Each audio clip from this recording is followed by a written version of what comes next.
Welcome to Forgotten History Daily. I am William, and tonight we journey into one of history's most fascinating and darkest stories. It's a tale that will make you question the very foundations of American democracy, and perhaps even prompt you to wonder if the events that transpired were simply a relic of the past, or an eerie foreshadowing of our present day. Imagine this: in 1933, just months into Franklin D. Roosevelt's historic presidency, a group of America's most influential financiers and industrialists hatched a sinister plot to overthrow him and install a fascist dictatorship in its place. This is not some dystopian fiction or the ravings of a conspiracy theorist. It's a shocking truth that has been largely erased from our collective memory. On July 3, 1933, key figures: General Smedley Butler, Major Robert E. Lee, and Rear Admiral William H. Stanley revealed to FDR himself that they had uncovered a far-reaching conspiracy involving some of the country's most powerful business. The plotters, known as the business plot, aimed to create a government with a single leader holding absolute authority, free from the constraints of Congress or any semblance of democratic accountability. These were no ordinary individuals. Butler, a two-time Medal of Honor recipient and Marine Corps general, is often referred to as one of America's greatest heroes. Lee, grandson of Robert E. Lee, was an officer in the United States Army Air Forces, while Stanley would go on to become Commander-in-Chief of the U.S. Pacific Fleet. Their allegations painted a chilling picture. It seemed that some members of Roosevelt's own cabinet were complicit in the plot, working closely with shadowy figures from Wall Street and the likes of DuPont Chemicals, one of America's most... As historian Peter Irons noted in The Business Plot, this cabal was intent on dismantling the New Deal, Roosevelt's cornerstone program aimed at revitalizing the nation after the Great Depression. What follows is a tale of intrigue, power struggles, and perhaps even betrayal, and one that eerily parallels some of our modern-day anxieties. As the summer of 1933 unfolded, General Smedley Butler found himself increasingly disturbed by the revelations he had uncovered. A decorated war hero and vocal critic of capitalism, Butler had been approached by wealthy businessmen, including the infamous DuPont family, with a proposal that would have made him their figurehead in a new authoritarian government. They claimed to be disillusioned with Roosevelt's economic policies and believed that a more draconian approach was necessary to restore stability to the nation. Butler saw through their facade. He knew that these men were not motivated by a desire for patriotic duty or concern for the common good, but rather by a lust for power and control. He began secretly gathering evidence of their plans, documenting meetings and interviews with key figures involved in the conspiracy. The story of Butler's involvement in exposing the business plot is fascinating, but also complex. As an old soldier who had seen his share of battles, he was not afraid to confront those in power when he believed they were acting against the best interests of the country.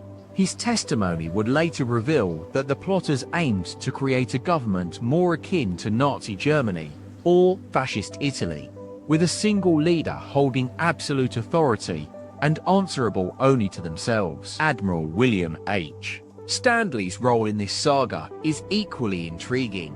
As Commander-in-Chief of the U.S.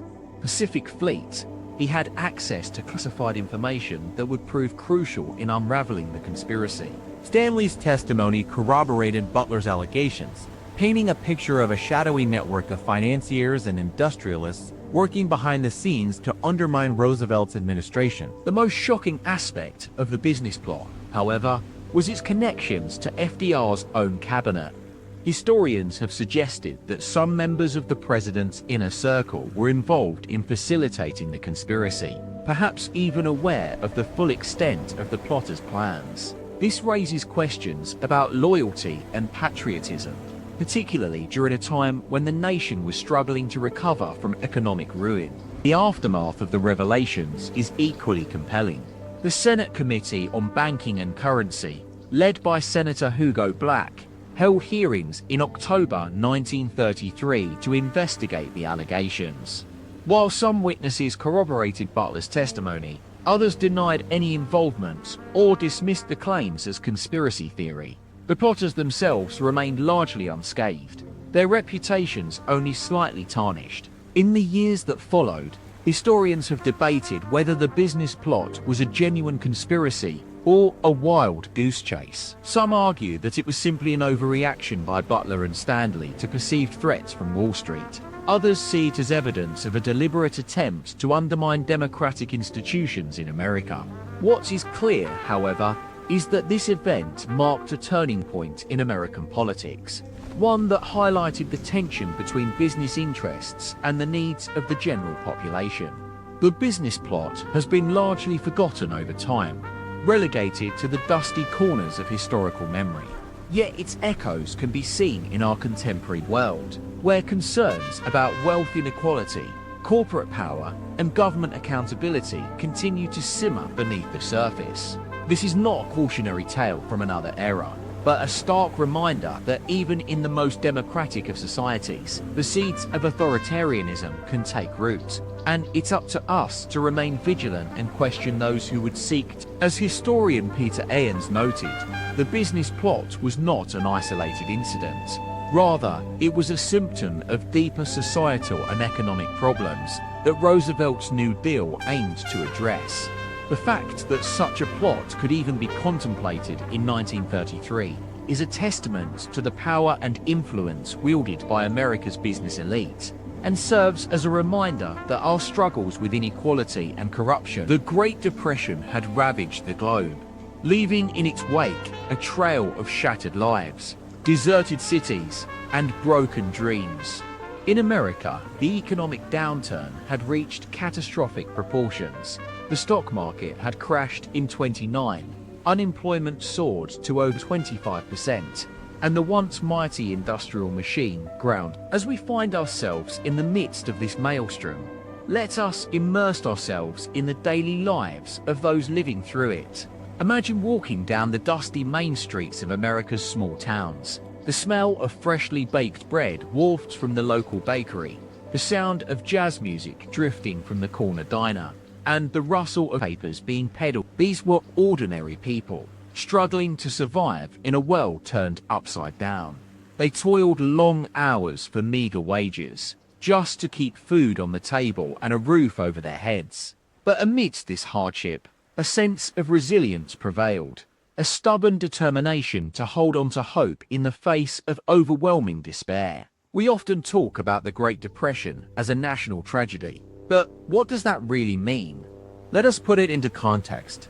Picture the small town bank on Main Street, where families saved their hard-earned cash and entrepreneurs borrowed loans to start anew. These banks were the lifeblood of local economies, providing credit, managing savings, and safeguarding wealth. But now, with the collapse of the banking system, these institutions stood as hollow shells, devoid of assets, credibility, or confidence. The economy teetered on the brink of collapse, threatening the very fabric of American society. In this climate of desperation and fear, the seeds of a sinister plot were sown.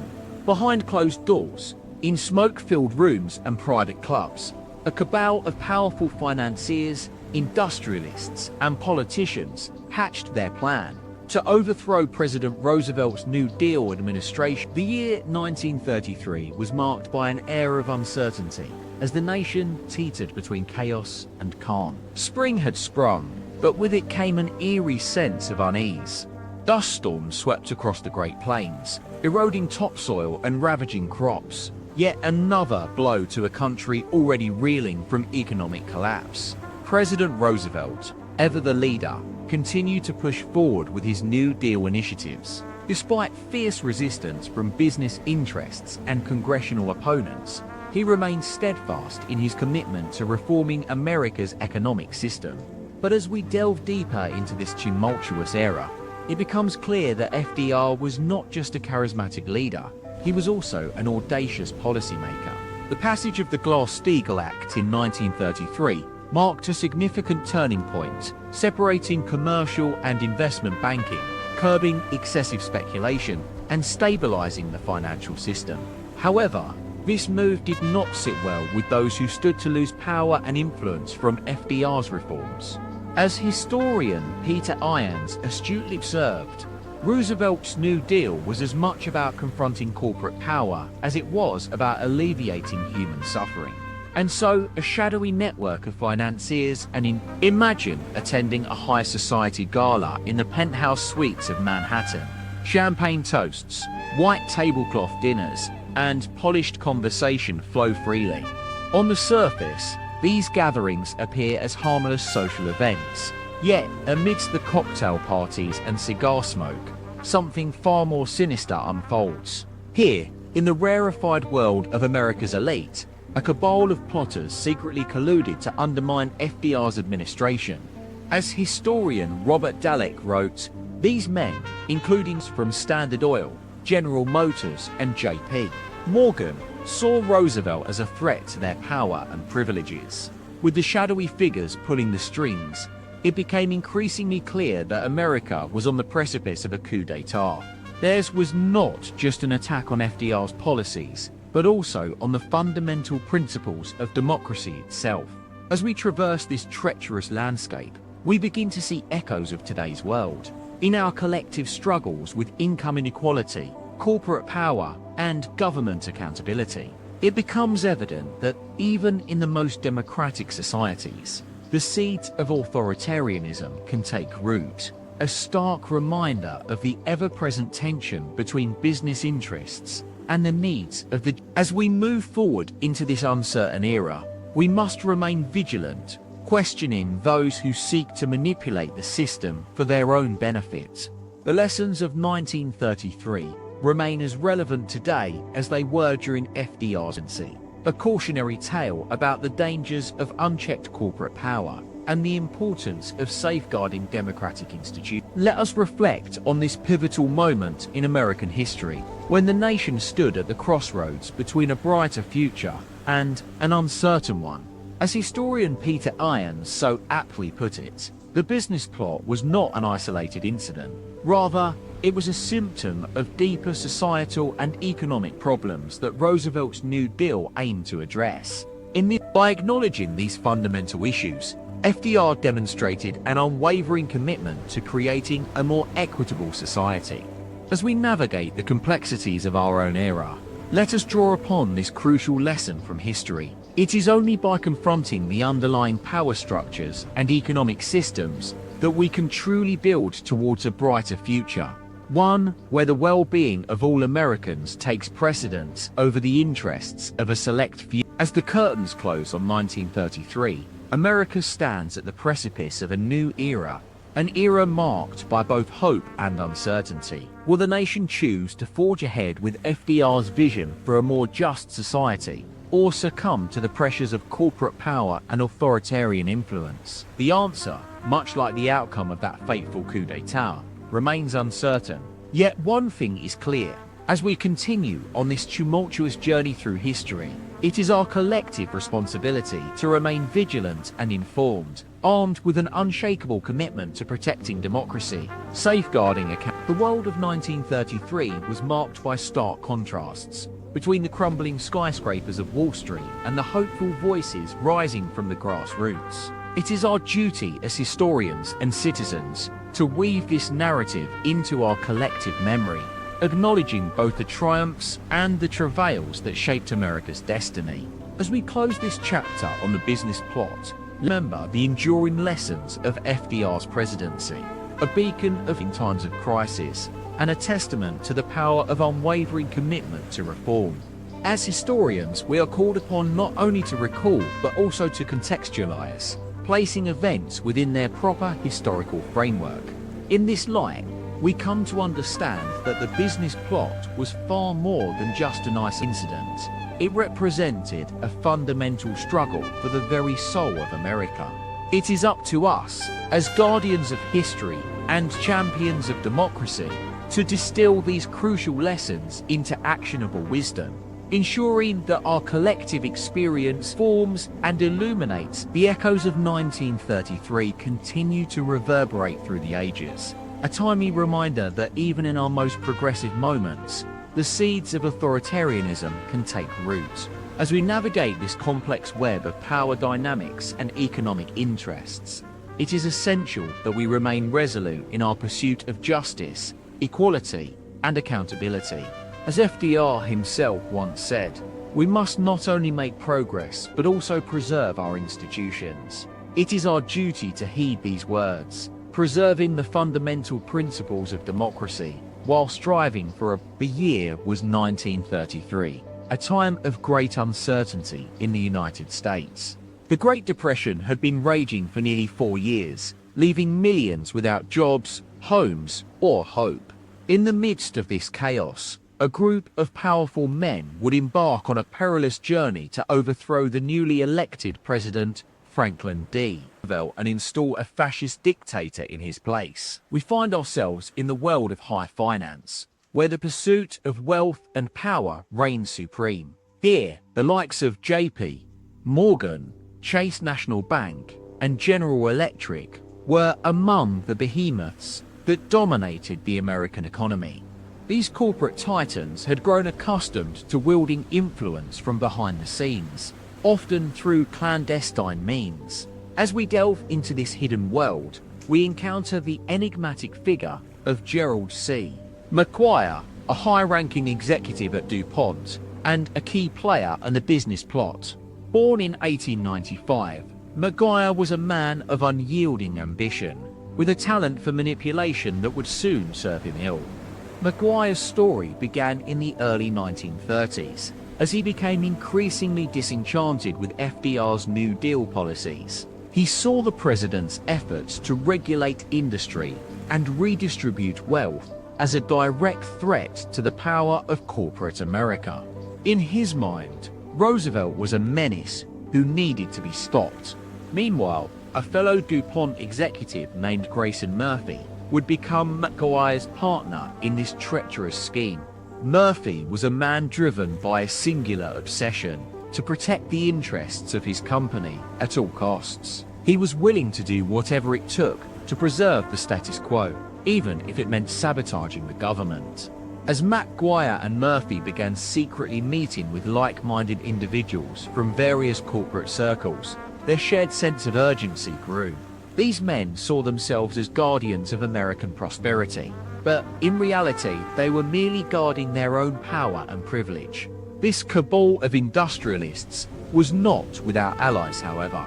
They had won over influential politicians, such as Senator Huey Long of Louisiana, who would soon become one of McGuire's key confidants. With the help of Long and others, these corporate insiders began secretly courting the military brass, sowing seeds of discord within the Army and Navy. It was a delicate dance, this balancing act between politics and finance. As our tale unfolds, we find ourselves questioning, who is behind these sinister events? What drives men like McGuire to betray their country's trust? As winter 1933 gave way to spring, McGuire's plan began to take shape. He would use his connections with key military leaders to orchestrate a coup d'etat against FDR. This audacious scheme had the potential to topple the government and plunge America into chaos. In private meetings, McGuire would persuade senior army officers that Roosevelt was weak and ineffective in addressing the economic crisis. He'd speak of a secret plan to reform the nation's economy through authoritarian means, a euphemism for fascism, which these men saw as a bulwark against socialism and the Soviet threat. It is here that we encounter another pivotal figure, General Hugh Sobson Freed, Commander-in-Chief of the Army. Sobson was a man of great honor, but also one who had grown increasingly disillusioned with FDR's leadership style. McGuire would exploit these feelings to draw him into their clandestine circle. On January 13, 1934, McGuire met General Sobson at the Army War College in Washington, D.C. Over a tense lunch, he convinced Sobson that Roosevelt was not fit to lead, citing concerns about his health and judgment. It was a clever ruse, one that would soon put the entire nation on edge. The die had been cast. Maguire's master plan was now set in motion. His confidants were working tirelessly behind the scenes to undermine FDR's authority, while he continued to feed misinformation to General Sobson and other top military officers. In these dark days of 1934, it seemed as though America stood at the brink of disaster, a mere whisper away from succumbing to the very authoritarianism its founding fathers had sought to prevent. As Maguire's grip on General Sobson tightened, he began to enlist other influential military leaders into their fold. One such individual was Colonel Robert E. Watson, a close advisor to General Sobson and a rising star in the Army's ranks. Watson, like many of his contemporaries, was deeply troubled by FDR's aggressive New Deal policies, which he saw as anathema to American values. Maguire skillfully exploited these reservations, Roosevelt as a radical socialist bent on destroying the nation's free enterprise system. Through a network of discreet meetings and clandestine communications, Maguire, Watson, and Sobson began to forge a cabal of like-minded officers who shared their vision for an authoritarian America.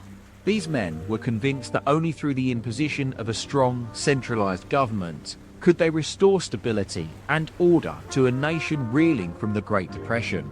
Meanwhile, back in the Roosevelt administration, officials began to detect whispers of a potential coup.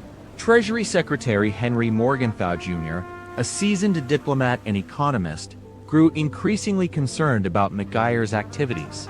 Morgenthau had long been a vocal critic of FDR's more radical policies, but he was also acutely aware of the dangers posed by authoritarianism.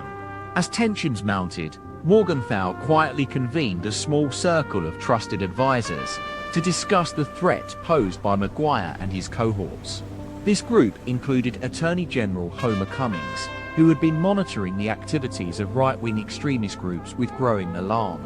Together, they pored over intelligence reports, scrutinizing every detail of Maguire's operations. One piece of evidence in particular caught their attention: a cryptic letter from an anonymous source claiming that Maguire and his associates were secretly meeting with fascist leaders from abroad, including connected to the notorious relations sent shockwaves through the administration, fueling fears of foreign entanglement and manipulation. As spring gave way to summer in 1934, the stakes grew higher by the day. FDR's advisors knew they had to act swiftly to prevent a catastrophe from unfolding on their watch. With Maguire's influence spreading like wildfire through the Army's upper echelons, it seemed as though time itself was running out for the embattled president. In a last-ditch effort to stay ahead of the plotters, Morgenthau and his team began discreetly gathering evidence, hoping to build a case against Maguire and his co-conspirators. But their task was far from easy. They had to tread carefully, lest they alert the plotters to their investigation and spark a wider crisis. The summer of 1934 became a season of high stakes and hidden agendas. As America teetered on the brink of disaster, only one question seemed certain: who would emerge victorious in a game of cat and mouse? Would it be FDR and his team, determined to preserve democracy's fragile hold on power? Or would Maguire and his fellow plotters succeed in imposing their own brand of authoritarianism upon a traumatized nation? The fate of America hung precariously in the balance, waiting for the outcome of this desperate struggle between light and darkness.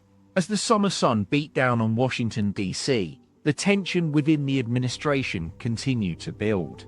Morgenthau and his team worked tirelessly, poring over documents and interview sources, but every lead seemed to end in a dead-end alley.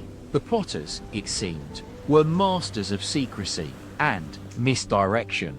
Meanwhile, Maguire's influence within the army grew stronger by the day.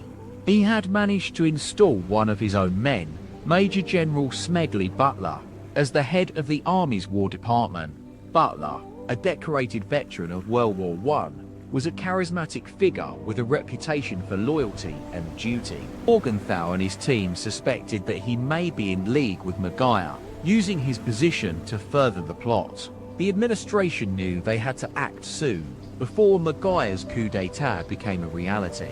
FDR himself grew increasingly concerned, holding meetings with his advisors to discuss the situation. He was acutely aware of the risks involved. If Maguire succeeded in overthrowing him, the consequences for democracy would be catastrophic. In July 1934, Morgenthau and his team finally received a breakthrough. A young agent named Joseph Gelders, who had been secretly working with them, came forward with shocking testimony. Gelders claimed to have infiltrated one of Maguire's secret meetings, where he overheard the plotters discussing their plans in vivid detail. According to Gelders, Maguire and his cohorts were planning a multi-pronged attack on FDR and the administration. They would exploit the economic crisis, blaming the president for the nation's woes, and whipping up public sentiment against him.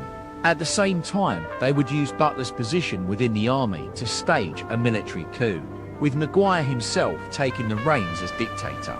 The testimony was explosive, but Morgenthau and his team knew that they had to verify it before making any further moves. They sent Gelders back undercover, instructing him to gather more evidence and confirm the plotters' plans. This time, however, Gelders would not be alone. He would have a partner, a trusted agent named Louis Gerson. Gerson was a seasoned operative with years of experience in surveillance and counterintelligence. Together, the two men began a cat-and-mouse game with Maguire's plotters, following them through the streets of Washington, D.C. as they hatched their final plans. The summer air was heavy with tension as the two teams engaged in a deadly game of espionage. Morgenthau and his team watched anxiously from behind the scenes, waiting for Gelders and Gerson to deliver the goods. Would they be able to gather enough evidence to bring Maguire down? Or would the plotters succeed in their sinister plans? The clock ticked on, each minute bringing America closer to disaster. As FDR prepared to leave Washington, D.C. for a brief vacation, his advisors gathered around him with urgent news. The situation was reaching a boiling point. It was time for the president to make a move. And then, just as all hope seemed lost, Morgenthau and his team received a message from an unexpected source. A high-ranking officer within the army had defected, coming forward to reveal that Maguire's coup was mere weeks away from fruition. The message read, "We have only 30 days left. We must act now, or forever hold our peace." The administration knew they had no choice. It was time to strike back against Maguire and his plotters. FDR steeled himself for the battle ahead, knowing that the fate of America hung precariously in the balance. As the summer of 1934 drew to a close, the atmosphere in Washington, D.C. was electric with tension. The revelation that Maguire's coup was mere weeks away from fruition had sent shockwaves through the administration. President Roosevelt knew he had to act quickly, but he also knew it wouldn't be easy. Can we trust our own military? Can we trust our own military? FDR asked his advisors, his voice laced with concern. We can't let them get too close to the seat of power. General Hugh Johnson, one of the most senior officers in the army, was summoned to the White House for an emergency meeting. Johnson had long been a thorn in Maguire's side, and FDR knew he could count on him to keep a lid on any potential mutiny within the ranks. We need to identify every officer who might be loyal to Butler. FDR instructed Johnson, his eyes scanning the room with intensity. We can't take any chances. Butler, it seemed, had been quietly building a network of supporters within the army. Men who were either swayed by his fascist ideology or beholden to him for favors past. Who's next on your list, Mr. President? Johnson asked, taking out a small notebook as he scribbled down a name. FDR is counting on us. Secretary of the Interior Harold Ickes reminded the room, his voice steady but worried. We can't let Maguire get away with this. The clock ticked on, each minute slipping further treacherous waters. FDR knew he had to tread carefully, avoiding any actions that might provoke Butler and Maguire into taking desperate measures. But then, on August 12th, came the news. A group of high-ranking officers within the army had been secretly meeting with Maguire's men, discussing plans for a coordinated coup. The evidence was mounting. FDR knew he couldn't delay any longer. The night before, at a discreet dinner party hosted by FDR, Secretary X mentioned to his neighbor, journalist William Allen White, "Have you heard about Butler's meeting with the army officers?" White shook his head. "No, but there's something fishy going on. You can sense it in the air." The dinner conversation veered into hushed tones as rumors spread like wildfire through Washington, D.C.'s social circles. Who knew what lay behind closed doors? Only one thing was certain. FDR had to take drastic action. As news of the secret meetings broke, whispers of a wider conspiracy began to surface. It started with the faint hum of whispers in dark alleys and secret rooms, where dissatisfied businessmen, politicians, and even some members of Congress confided in each other about their unease. The business plot had been brewing for months, gathering steam like a slowly building storm cloud on the horizon.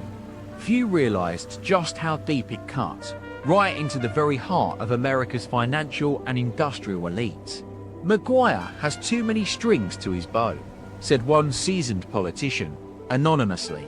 "He'll bring chaos if he takes power." The more they dug, the more it seemed clear. FDR was facing not just a coup d'etat, but an actual takeover by corporate interests, backed by shadowy powers within government and finance. "This country's too close to going over the edge," Secretary of State Cordell horned in private. One spark could set off a revolution. On August 19th, FDR decided to take drastic action. He appointed a task force to investigate Maguire's actions with Butler, using their findings as evidence for the Attorney General's office. As night fell on Washington, D.C., whispers turned into shouts. It seemed the nation was about to be shaken to its very foundations. What did the public know? Little more than rumors. The media had barely scratched the surface of FDR's inner circle and Butler's plans, leaving many questions unanswered. One thing only became increasingly clear. FDR faced not just a military coup, but an entrenched movement hell-bent on overthrowing America's democratic institutions. "You can feel it," said one government official anonymously. "This is no isolated incident. There are plenty more where Maguire came from." The question hung in the air like a spectre. How far had this sinister plan gone? As the sun rose over Washington, D.C., on August 22nd, the city was abuzz with an eerie sense of foreboding. Rumors swirled about secret meetings, clandestine gatherings, and whispered conversations in hushed tones. The public was kept largely in the dark. Behind closed doors, officials were scrambling to piece together the threads of a massive conspiracy. That morning, Attorney General Homer Cummings summoned a hastily assembled team of investigators from his office, along with FBI Director J. Edgar Hoover's best agents. Their mission: to dig deep into Maguire's connections and uncover the extent of Butler's involvement. The task force was led by Cummings' trusted advisor, a dogged and meticulous investigator named Leon Jaworski. As Jaworski and his team delved deeper into the heart of the conspiracy, they uncovered shocking revelations about Maguire's role in financing right-wing militias and vigilante groups across the country. It seemed that Butler had orchestrated a sophisticated network of loyal operatives, waiting for the signal to strike. The evidence pointed to a massive effort to undermine Roosevelt's authority, dismantle the New Deal, and install a new order, one where corporate interests would reign supreme. Roosevelt himself remained tight-lipped about the unfolding crisis, preferring to let his officials handle the details. But it was clear that he knew more than anyone else in Washington, D.C. He had always sensed the presence of hostile forces within the city's power structures, and now those fears seemed justified. Meanwhile, Butler continued to play a cat-and-mouse game with investigators, using every trick in the book to evade detection. His lawyers argued that any alleged connection between Butler and Maguire was merely coincidental, while his aides whispered dark rumors about FDR's supposed communist sympathies and the need for a strong hand to restore American ground. On August 25th, Jaworski's team submitted their preliminary report to Cummings, revealing disturbing evidence of a plot that had been gathering steam for months. The report implicated several high-ranking government officials, prominent business leaders, and even some members of Congress in the conspiracy. Roosevelt knew he faced a monumental challenge: how to expose this cancerous growth within America's power elite without sacrificing his vision for a better future. As night fell on Washington, D.C., FDR summoned Cummings to the Oval Office. The two men sat in silence for several moments, the only sound the ticking of clocks and the soft hum of air conditioning units. Then, Roosevelt spoke in a low tone. "Cordell's been right all along. This is no ordinary conspiracy. We need to take action before it's too late." Cummings nodded, his eyes locked on FDR's. "I've assembled a team, mister. They're ready to move whenever you are." FDR leaned forward, his voice taking on a resolute tone. "Let the Attorney General's office take point. I want this conspiracy exposed in its entirety, and those responsible brought to justice." The meeting between Roosevelt and Cummings had set the wheels in motion, but it was just the beginning of a long and treacherous journey. The president's decision to let the Attorney General's office take point had been a calculated risk, one that would put his closest advisor, Tom Corcoran, at the forefront of the investigation. Corcoran, a seasoned lawyer with a sharp mind and a quick wit, was the perfect man for the job. He had earned Roosevelt's trust during the 1932 campaign, and now he was about to be thrust into the midst of one of the most explosive conspiracies in American history. As Corcoran led his team through the labyrinthine corridors of Justice Department headquarters, they were met with a mixture of awe and trepidation. The whispers had begun to circulate, rumors of a plot so vast it threatened to upend everything FDR had worked for since taking office. With each new discovery, Corcoran's determination only grew. He assembled a team of hand-picked investigators, including some of the brightest minds in the department. A brilliant young lawyer named John Keeley, an expert in organized crime.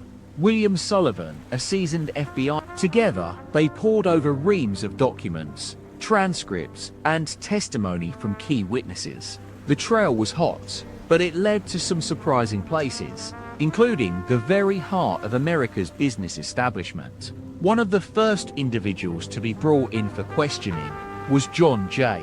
Raskob, a financier with close ties to the likes of DuPont and General Motors. Raskob, known as Racky among his friends, had been a key figure in the American Liberty League, an organization that had emerged in 1934 with a stated mission to fight for limited government and individual rights. Corcoran sensed that something was off about Raskob's story, however. When pressed on specific details of his involvement with Maguire and Butler, Raskob began to squirm.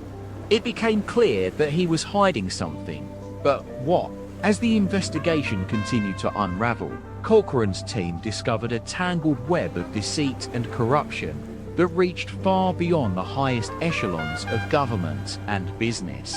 The more they learned, the more they realized just how brazen the plotters had been. Maguire's role in it all remained shrouded in mystery, but one thing was certain: his connections to Butler were real, and Corcoran suspected that these two men were merely pawns in a far larger game, one orchestrated by shadowy figures with access to immense wealth and influence. It would take time, effort, and an iron resolve to expose the full extent of this conspiracy. But as the sun rose over Washington, D.C., Tom Corcoran knew they were on the cusp of something extraordinary, something that could change the course of American history forever. As the investigation into the business plot continued to unfold, Tom Corcoran's team made a startling discovery. It emerged that William Doyle, a wealthy businessman with ties to the DuPont family, had been secretly funding a group of Republican senators who were planning to impeach President Roosevelt. This revelation sent shockwaves through the corridors of power in Washington, D.C. Corcoran's team soon found themselves entangled in a web of intrigue that seemed to stretch far beyond the United States.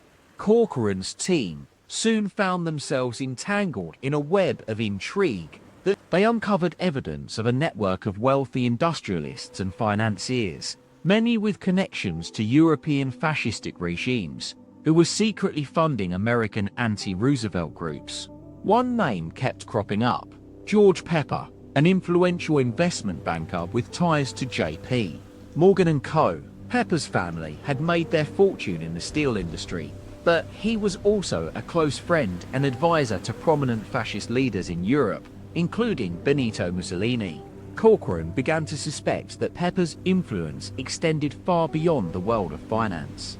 Meanwhile, Attorney General Cummings was facing intense pressure from Capitol Hill. Republican senators were clamoring for answers about the alleged plot against Roosevelt, but Cummings remained tight-lipped and to allow the investigation to run its course without interference. Corcoran continued to press on, driven by a sense of purpose and a commitment to uncovering the truth. His team's discoveries were shedding light on an insidious network of power brokers who sought to undermine democracy in America. But Corcoran knew that there was more to the story, that they had merely scratched the surface of a far-reaching conspiracy. It was during this time that Corcoran became aware of the activities of a mysterious figure known only as the Banker. This individual, rumored to be connected to the powerful banking interests that had funded Hitler's rise to power in Germany, seemed to be manipulating events from behind the scenes. Corcoran suspected that the Banker was involved in a plot to engineer an economic collapse in America, one that would pave the way for a military takeover or, worse still, a fascist dictatorship. This theory was lent credence by a document unearthed by Corcoran's team, a confidential memo from a high-ranking official at the Federal Reserve Bank of New York. The memo revealed a coordinated effort to deliberately destabilize the American economy through a series of targeted interest rate hikes and bond market manipulations. The ultimate goal, it seemed, was to create an atmosphere of economic chaos that would be exploited by extremist forces. This shocking revelation sent shockwaves through the corridors of power in Washington, D.C., but Corcoran knew he had only scratched the surface of this complex web of intrigue. He continued to push forward, following a trail of breadcrumbs that led him deeper into the heart of the conspiracy. One fateful evening, Corcoran received a cryptic message from an anonymous source within the banking community. The message revealed the identity of the banker, one Silas Strait, a wealthy investment banker with connections to some of America's most powerful financial institutions. Strait was also known for his vocal support of fascist ideologies and his close ties to the American Liberty League. Corcoran realized that he had stumbled into something much bigger than just a plot against Roosevelt, a shadowy network of power brokers who sought to reshape America in their image, regardless of the cost to democracy or... Corcoran's investigation now seemed to have reached a critical juncture. He knew that time was running out and that the stakes were higher than ever before, but he remained resolute, driven by his duty to expose the truth and protect the principles of American democracy. As Corcoran delved deeper into the heart of this conspiracy, he encountered something truly sinister, a cabal of men who would stop at nothing to achieve their vision for America. Their actions were not just a challenge to Roosevelt's presidency. They threatened the very foundations of the nation itself. It was during this tense period that Corcoran made contact with J. Edgar Hoover, then head of the FBI, whose agency had been following some leads on its own regarding suspected subversive activity among American fascists. This new collaboration would prove instrumental in unraveling the threads of this vast conspiracy. In March 1934, just as Corcoran's investigation was gaining momentum, the Attorney General announced that he would be stepping down from his position to head a special task force focused on combating organized crime, and Roosevelt named Homer Cummings' successor, none other than Robert H. Jackson, a man with a reputation for being one of the most effective prosecutors in America. Jackson's appointment marked a new era in the fight against this shadowy conspiracy. He brought an unwavering commitment to justice, coupled with a keen analytic mind that would prove invaluable as Corcoran and his team pressed on, ever closer to the heart of the business plot. With their combined efforts, they finally began to unmask key figures behind the plot, including George Pepper and Silas Strait. As these influential men faced scrutiny for their suspected involvement in funding anti-Roosevelt groups and plotting a fascist takeover, the full extent of this conspiracy started to emerge. On May 1st, 1934, Roosevelt announced that he would be signing an executive order establishing a special committee tasked with investigating the alleged plot against him.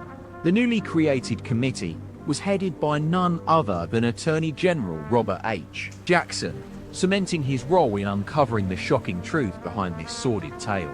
In the weeks and months that followed, Corcoran's investigation continued to shed light on the inner workings of a cabal of powerful industrialists and financiers who had conspired against Roosevelt and sought to It was a story that had all the hallmarks of a classic spy thriller: intrigue, betrayal, and struggles for control. The American people were about to witness one of the most dramatic confrontations in modern history. They would soon learn about Silas Strait's role as the conduit between the banker and the anti-Roosevelt groups, the machinations of George Pepper, and the true extent of William Doyle's involvement with DuPont.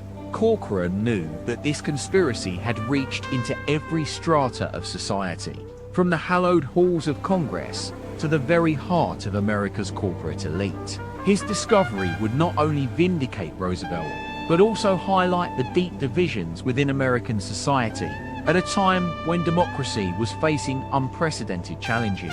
The curtain began to rise on one of the most fascinating and little-known chapters in American history, a story that involved deceit, corruption, and treason at the highest levels of power.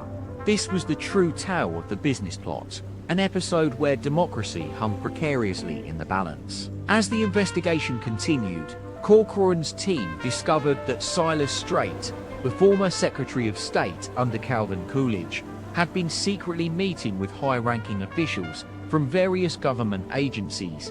These clandestine meetings took place at exclusive gentlemen's clubs and private estates, where the conspirators would gather to discuss their plans for a coup. Corcoran found that Strait was in direct contact with Charles Coughlin, a notorious anti-Roosevelt cleric who had been openly advocating for the overthrow of the president. Meanwhile, George Pepper, the industrialist and member of the DuPont family, emerged as a key player in the plot. Pepper's financial records showed that he had provided substantial funding to various anti-Roosevelt groups, including the National Industrial Recovery Act opposition movement. Corcoran discovered that Pepper had also been meeting with General Smedley Butler, a decorated war hero and Medal of Honor recipient, who would later become a vocal critic of Roosevelt. Butler's involvement in the plot was perhaps the most shocking revelation yet. A former Marine Corps commandant, he had been approached by various industrialists to lead a private army against the government. The plan was to create a paramilitary organization that would be loyal only to its corporate sponsors and would carry out executive actions as needed. Corcoran's investigation revealed that Butler had refused to participate in this scheme, but his involvement had been used by the plotters to draw Roosevelt into a trap.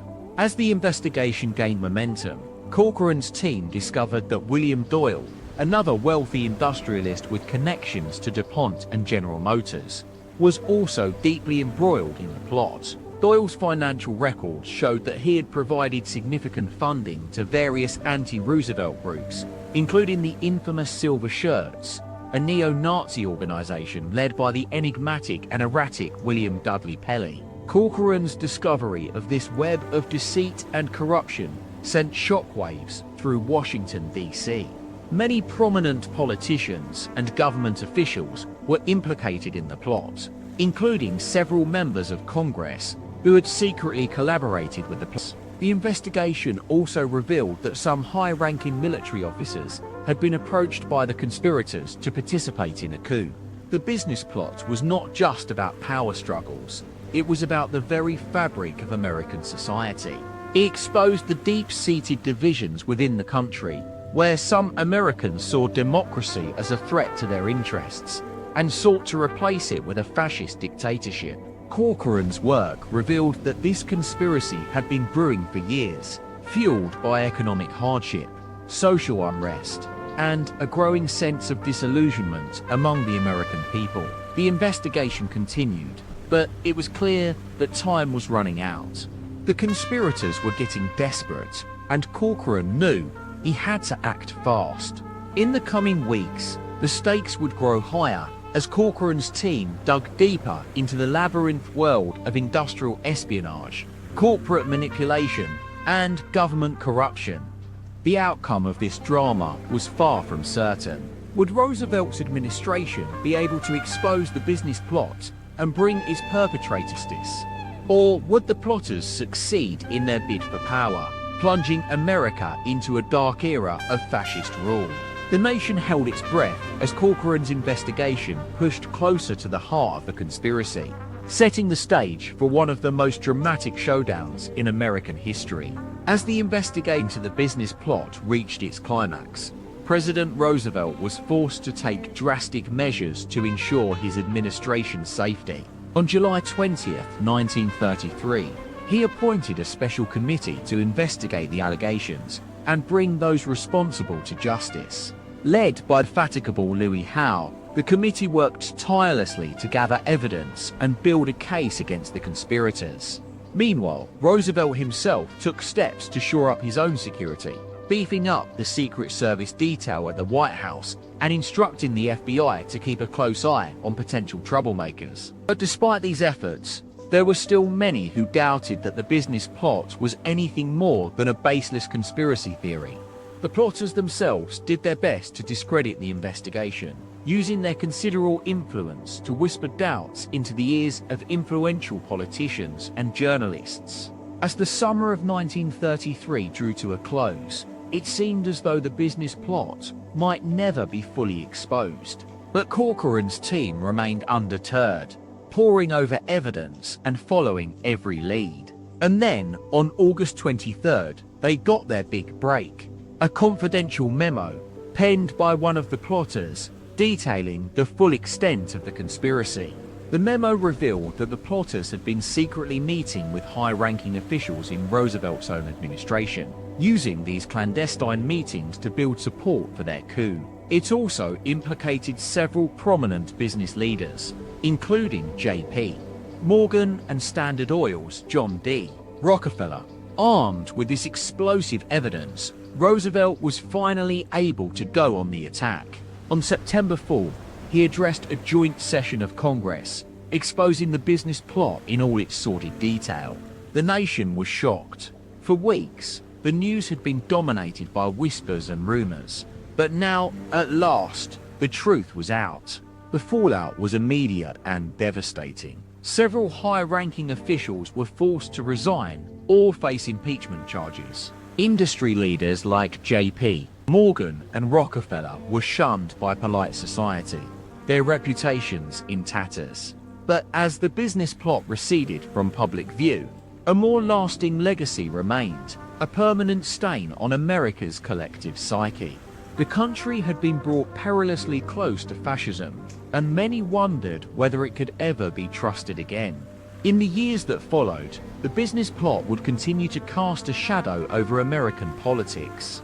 Many believed that Roosevelt himself was compromised by his association with corrupt business leaders, while others saw the plot as a symptom of a deeper disease, a corrosive atmosphere of distrust and cynicism. But today, we know much more about the business plot than did our ancestors. We have access to records and archives that shed new light on this sordid affair. But in many ways, the story remains as relevant now as it was then. A cautionary tale about the dangers of unchecked power, corrupt money, and the insidious spread of fascist ideology.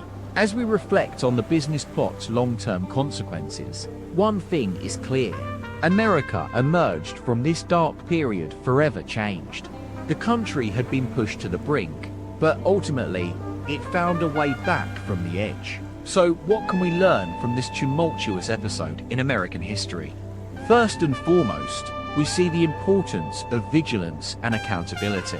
In the aftermath of the business plot, Roosevelt made sure that his administration was more transparent than ever before. He opened up records, increased government oversight, and ensured that those in power were held to a higher standard. But as we apply this lesson to our own lives today, we realize that it's not just about holding politicians accountable. It's also about being aware of the insidious influence of money and power. As consumers, investors, and citizens, we must always be mindful of the ways in which corporate interests can shape public policy. To avoid falling prey to this kind of manipulation, we need to educate ourselves about the institutions that govern our lives, our banks, our corporations, our government agencies. We need to ask tough questions, seek out reliable sources, and demand transparency from those in power. We also see, in the business plot's aftermath, a profound importance placed on civic engagement and community involvement. Roosevelt himself recognized that democracy is not just about politics, it's about people coming together to build a better world.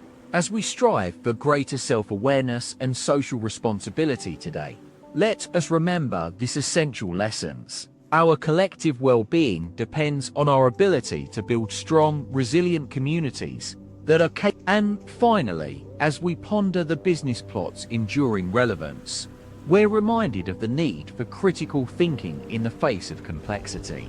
In an age where fake news, propaganda, and disinformation reign supreme, it's more crucial than ever to cultivate a skeptical mind, one that is willing to question authority, challenge assumptions, and as Americans today navigate this increasingly treacherous landscape, we would do well to remember the hard-won lessons of the business plot. We must stay vigilant. We must stay vigilant. We must stay vigilant. We must stay vigilant. We must stay vigilant. We must stay vigilant. We must stay vigilant. We must stay vigilant. Remain, for it is only by embracing these core principles and living them out in our daily lives that we can ensure our democracy remains a beacon of hope and justice for generations to come. As we delve deeper into the story of the business plot, we find ourselves in the midst of a tumultuous era. The Great Depression had left its mark on America, with widespread poverty, unemployment, and desperation fueling a sense of hopelessness among the citizenry. It was against this backdrop that a group of powerful business leaders and politicians hatched their plan to overthrow President Roosevelt and install a fascist dictatorship in his place. At the heart of the conspiracy were men like William Doyle, a wealthy businessman with ties to organized crime, Colonel Robert E. Watson, a charismatic military officer with connections to the American Legion, and James Van Zandt, a prominent politician from Pennsylvania with ties to the Ku Klux Klan. Together, they formed an alliance that would stop at nothing to achieve their goal of crushing the New Deal and cementing corporate control over the government. The plot unfolded in the summer of 1933, as Roosevelt's popularity soared following his series of bold economic reforms. The president's programs, including the establishment of the Federal Emergency Relief Administration and the Works Progress Administration, had brought much-needed relief to millions of Americans struggling to make ends meet. But this success only fueled the resentment among the business plot conspirators. As the months went by, rumors began to circulate about a supposed business coup against Roosevelt. The president himself was not aware of the specific details of the plot until he received a tip from a trusted source in July 1933. An investigation was launched, led by FBI Director J. Edgar Hoover and Attorney General Homer Cummings. The probe revealed a shocking web of intrigue that went all the way to the highest echelons of American power. From the corridors of Congress to the boardrooms of Wall Street, it seemed as though everyone had a stake in bringing down Roosevelt. The business leaders involved claimed they were motivated by concern for the nation's economic stability, but their tensions were far more sinister. One of the most chilling aspects of the business plot was its ties to organized crime and fascist organizations. William Doyle, the ringleader, had connections to infamous gangsters like Al Capone and his brother, Ralph. This raised disturbing questions about the extent to which mob influence had infiltrated American politics during this period. Colonel Watson's involvement with the American Legion sparked concerns about the growing menace of right-wing extremism in the United States. The organization's aggressive anti-communist rhetoric and recruitment efforts mirrored those of fascist groups like the Ku Klux Klan, fueling fears that America was on the cusp of a catastrophic slide into totalitarianism. As investigators dug deeper, they discovered evidence of a larger scheme involving powerful industrialists and financiers.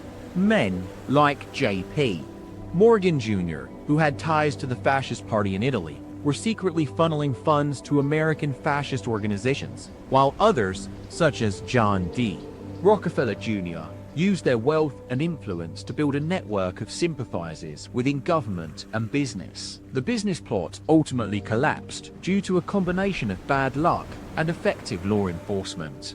Doyle's cohorts began to turn on each other, revealing the extent of their conspiracy. However, many questions remained unanswered. Who knew about the plot in advance? How far up did it reach in the American power structure? In the aftermath of the scandal, Roosevelt took decisive action to protect his presidency from future threats. He strengthened law enforcement agencies and implemented stricter regulations on corporate behavior. His commitment to economic reform only intensified as he pushed through landmark legislation like the Wagner Act and the Federal Deposit Insurance Corporation. Yet, the business plot's legacy endures as a stark reminder of the insidious influence that money and power can exert over democracy. Its impact is still felt today, in an era where dark money pours into elections, corporate interests shape public policy, and extremist ideologies spread through social media. As we reflect on this pivotal moment in American history, we are reminded of the enduring importance of vigilant citizenship, critical thinking, and civic engagement. We must continue to educate ourselves about the complex forces shaping our world, demand transparency from those in power, and holding them accountable for their actions. In the words of President Roosevelt, the only thing we have to fear is fear itself, nameless, unreasoning, and justified terror, which paralyzes needed efforts to convert retreat into advance. Let us draw it is by embracing the values of democracy and confronting its threats that we can ensure a brighter future for ourselves and for generations to come. As we conclude our examination of the business plot, it is clear that its most enduring lesson is this: the insidious creep of authoritarianism into a democratic society can happen stealthily, incrementally, and this cautionary tale should serve as a reminder that, in the midst of crisis and uncertainty, vigilance is essential. We would do well to consider the question, what would you have done if you had been a witness to this conspiracy, knowing that it threatens not only President Roosevelt's presidency, but also the very foundations of American democracy? Would you have spoken out? Would you have exposed those involved in the plot for fear of retribution or social ostracism? Or would you have remained silent, believing that such actions were the purview of others? The answer to these questions is a personal one, and one that requires reflection on our own values and commitments. As we reflect on this period in American history, it's worth sharing this story with someone who may not be aware of its significance. It's a story that needs to be retold and remembered, lest we forget the dangers of unchecked corporate power and the importance of protecting democratic institutions. If this story opened your eyes, subscribe to Forgotten History Daily. Every week we uncover the stories they don't want you to know. Until next time, stay curious, stay informed, and never stop asking questions. As the curtain closes on this dark chapter in American history, it's essential to revisit the aftermath of the business plot and its impact on President Roosevelt's administration. The president, determined to root out the conspiracy and protect his administration from further threats, established a secret task force known as the Special Committee Investigating the National Defense Program. Chaired by Senator Thomas Walsh, this committee conducted extensive investigations into the activities of the American Liberty League and its affiliated organizations. In June 1934, the committee released its findings in a comprehensive report that painted a damning picture of the business plot's architects. The report identified high-ranking officials within the government, military and financial sectors who had colluded with corporate interests to undermine Roosevelt's policies and install a fascist regime.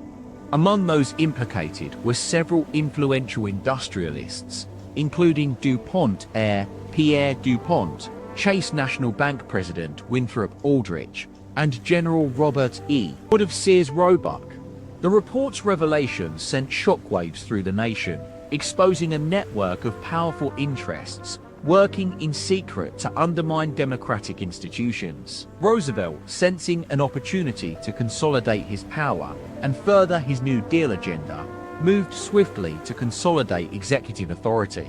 He began to pack the judiciary with liberal appointees, using the court packing plan to increase the number of Supreme Court justices and stack the deck against conservative jurists. This masterstroke cemented Roosevelt's hold on the administration, allowing him to pursue policies that would ultimately reorient the federal government toward greater social and economic intervention. As the New Deal gained momentum, it sparked both enthusiasm and resistance from different quarters. Corporate interests, already reeling from the implications of the business plot investigation, rallied against what they saw as an existential threat to their power. The National Association of Manufacturers, a powerful lobby group representing some 300,000 businesses, mobilized against Roosevelt's policies, deploying propaganda campaigns and lobbying efforts to undermine the New Deal. Meanwhile, the American Liberty League continued its clandestine activities, plotting to disrupt the government's social and economic reforms. As we delve deeper into this story, it becomes increasingly clear that the business plot represented a mere tip of an iceberg.